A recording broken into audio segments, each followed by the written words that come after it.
At present, camp stoves run off of petroleum products, white gas, propane, etc.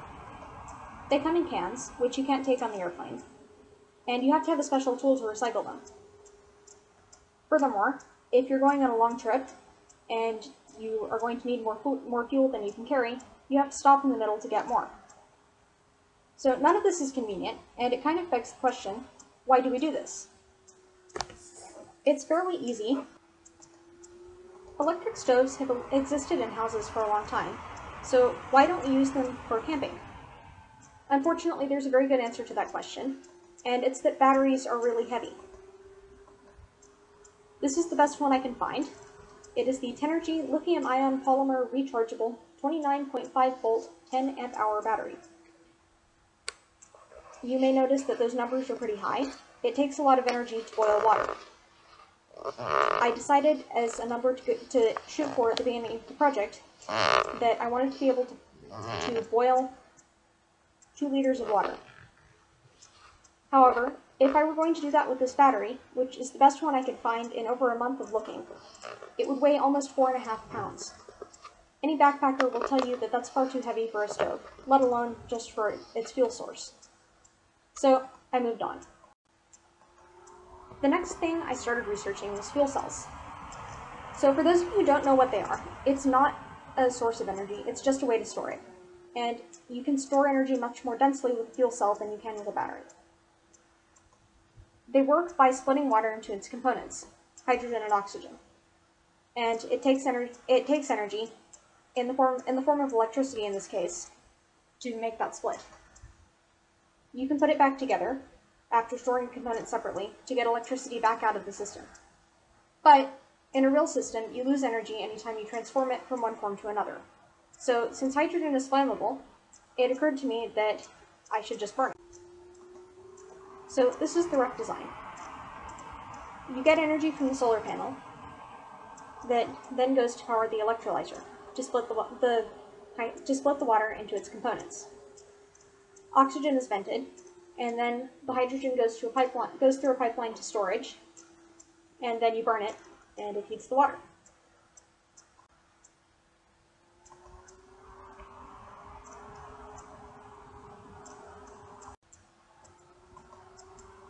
Electrolysis is the process of splitting water into its components.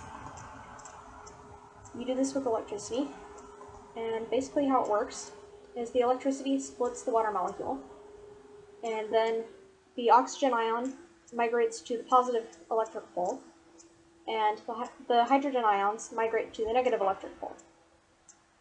Then each one rejoins the electrons at that pole to form a gas. Electrolyzers come in different types. I looked at 2. One using a liquid electrolyte, and one using something called a proton exchange membrane. Liquid electrolyzers are cheap, but they aren't as efficient. If you want to make them more efficient, though, you can use caustic chemicals, but in the backcountry, that wasn't going to work. A proton exchange membrane requires an expensive component, but it produces hydrogen fairly quickly, and there's no risk of a chemical spill. A PEM electrolyzer uses a semi-permeable conductive membrane to separate the chambers for hydrogen and for oxygen. That membrane must be part of what's called a membrane electrode assembly, or an MEA for short. It's what's known as a solid electrolyte. It gets electricity out to the water molecules, but it's not a liquid, and it can't be spilled. So, while it's expensive and fragile, it's not dangerous. Also, electrolyzers like this can be much lighter than the liquid electrolyte models, just because they produce hydrogen more efficiently. When the water molecule gets across it, the hydrogen is able to pass through the membrane, but the oxygen is trapped on the other side. That way you can separate your gases. Here are some pictures of the MEA that was donated in a kit from the SHS Science Department.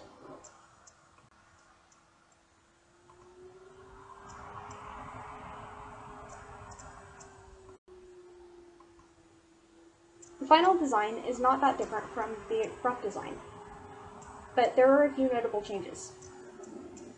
I got the gas processing system designed more completely, and I'll talk about that more later. But you can see the solar panel is powering the electrolyzer, which is then going to the gas storage. It just uses air pressure to store the hydrogen at 1 atmosphere. Also, the gas processing system can be disconnected from the electrolyzer and connected to the burner, so that you don't have to have too many things that are all connected to each other at once.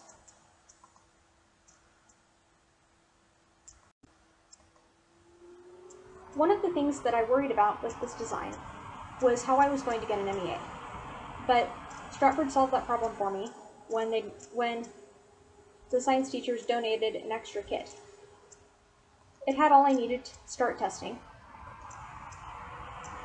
and I used this cell to determine that I only need a tank on the positive side of the MEA. So, when the water is split, it starts out on the positive side, but when it goes to the negative side, you don't need water. It's just going to be hydrogen on that side. I had successful tests with a 6-volt battery, not with a solar panel yet, and I produced and burned hydrogen. After that, I built the first electrolyzer. I built it out of a stack of plastic based on other fuel cells that I had seen. However, it was very heavy. The walls were almost an inch thick, which they didn't need to be, and it wasn't really any lighter than the batteries would have been, so that wasn't good. However, it had a bigger problem than just being heavy. It produced gas, but the gas that it produced wouldn't burn. I don't know why. It's possible that it was a combination of the two gases, but it seems like it should have burned since hydrogen can burn in as low a concentration as 4% in atmosphere. It's possible that it recombined into water vapor, or that I had a technical error. This is one of the bigger unknowns for this project, and it's still a question that stands.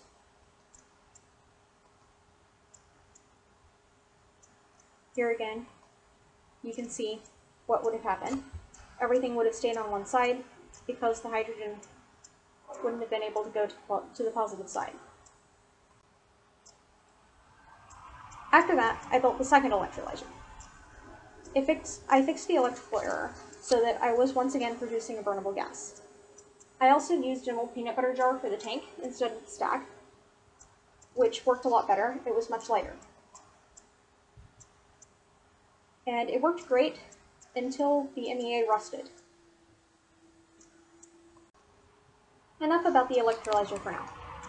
Let me tell you about the gas storage system. It works using air pressure to maintain hydrogen pressure, using water as a buffer. It maintains 1 atmosphere of pressure. However, it fell during the last successful electrolyzer test before the MEA got too rusty to use. The gas came out of the tank, and I wasn't able to test it. So, theoretically it worked, but I don't really know. Solar panels are wired in parallel to increase the current output, as suggested by one of the books that I read on how to make electrolyzers. However, the last test of the electrolyzer was still using the battery. As a control, I kept using the battery until the gas system was functional. But the gas system never became functional, so I never got to test the solar panels.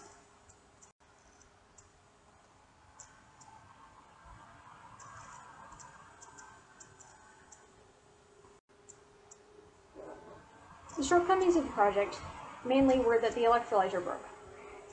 The MEA housing rusted, and the problem probably wouldn't have been completely avoided, but could have been lessened if it had been made of stainless steel. The school kit that I had was almost certainly not. It was probably made as cheaply as possible because it was only supposed to hold up for a short number of usings. That wasn't what I wanted it for, and it didn't hold up. The MEA itself was also wearing out from the contaminants. it probably wouldn't have held up in the backcountry. And in light of what happened, I probably should revisit the liquid electrolyte model if I were to continue this project. The only other major problem was that I ran out of time. Most of the things that broke could have been fixed, but it would have taken too long.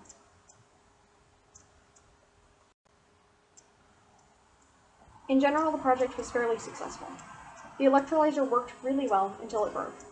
I successfully diagnosed and fixed the problem with the first electrolyzer, and the second one worked great. I learned a lot from the research that I did, and I produced a viable design. There's no reason that the project can't work. I just didn't have the time to finish it.